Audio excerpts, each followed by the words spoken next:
Hi guys, welcome to my YouTube channel. I am Dan Macaranas, a postgraduate medical intern, and I basically provide informative videos to medical students. And also, I would like to give aspiring Filipino physicians an idea of what a med student usually tackle in med school. If you find these videos helpful, please don't forget to hit the like button and subscribe to my channel and click the notification bell to be updated for my new videos that I'll be uploading every week. For today, I'll be discussing the clinical-pathologic correlation of asthma. Asthma is a heterogeneous disease characterized by wheezing, shortness of breath, chest tightness, and sometimes cough. And its etiology has an interplay between genetics and the environment. This is a very common outpatient department case, and we have to understand its CPC for us to know how to approach it. Okay? I would like to shout out to Dincy Lagging for helping me out in creating this CPC, and I'll be discussing each of these sections one by one. So let's start. Here are the important risk factors that we have to consider for asthma. The asthma triggers.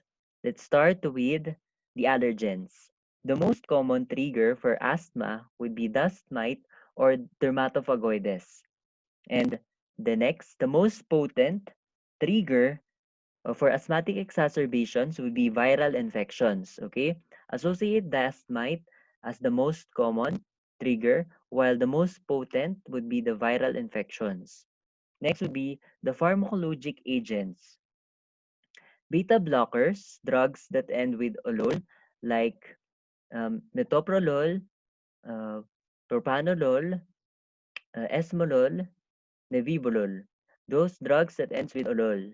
Okay, these are absolute contraindicated to patients who are asthmatic because these drugs causes bronchoconstriction.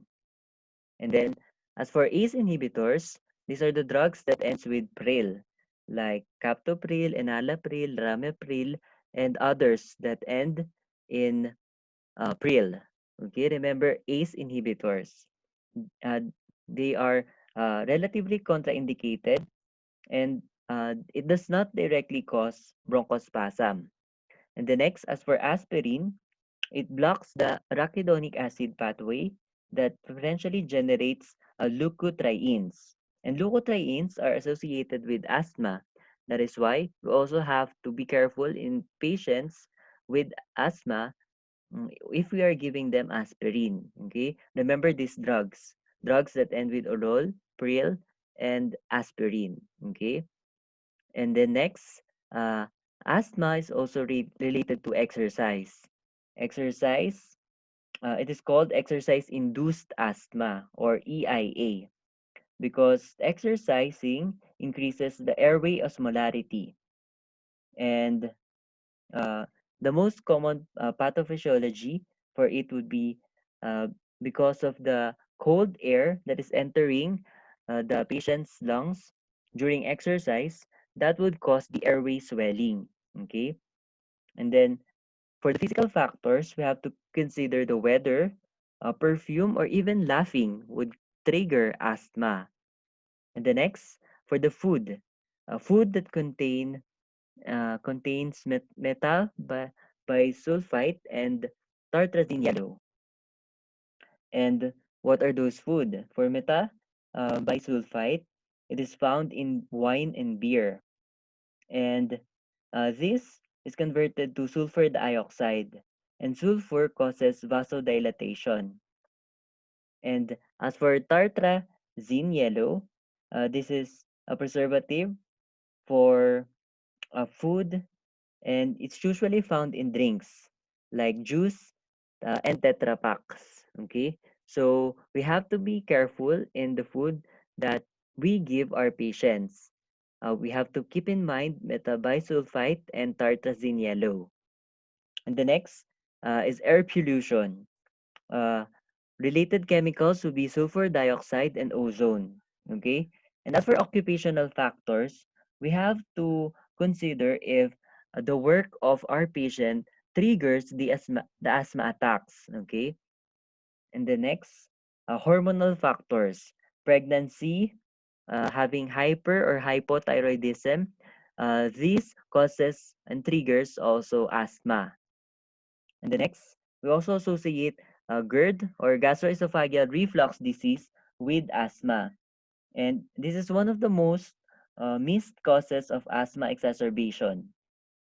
And then lastly, of course, we have to consider stress as asthma trigger. And if you have any of these risk factors, you increases the chances of triggering asthma. Okay, and once you would be exposed to such triggers, first exposure would be involved with sensitizing the helper T cells, and then the B cells would now produce immunoglobulin E binding to mast cells. This would now uh, activate the helper T cells and the IgE sensitized mast cells uh, that would line the airways. Okay, and then if you would exposed for the second time, the preformed mediators would be released and the tight junctions would be opened and the antigen would be able to enter the mucosa. This would lead to the early and delayed response. As for the early response, the allergens would cross-link immunoglobulin E on mast cells, and then mast cells would degranulate and release inflammatory mediators. Okay? And as for the delayed response, it is related to cytokine release and maturation of granulated WBCs or eosinophils. Okay? And this now would lead to airway inflammation and hyperresponsiveness. Okay? Both the early and delayed response leading to inflammation and hyperresponsiveness.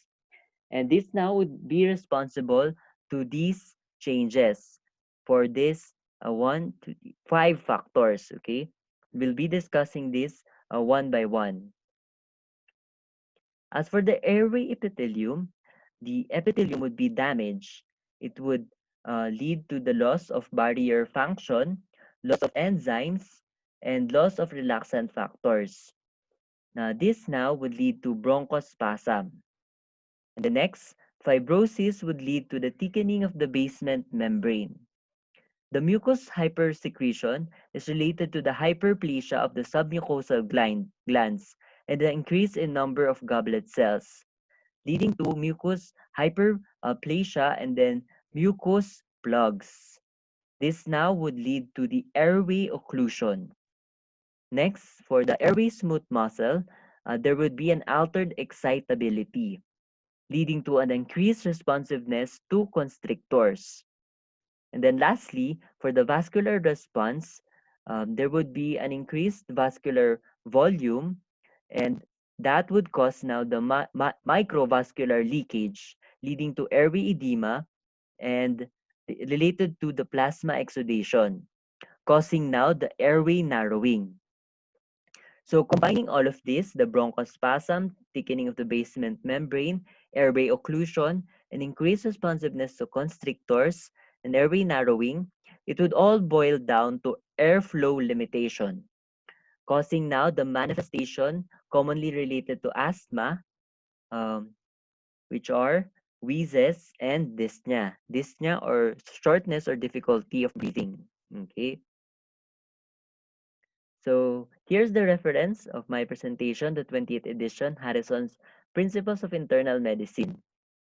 I would like to end this presentation by leaving you with this message. Accept and appreciate your failures. What matters is you learn from it and try again. For the sake of your future patients, always strive to give your best. Thank you for listening and have a good day.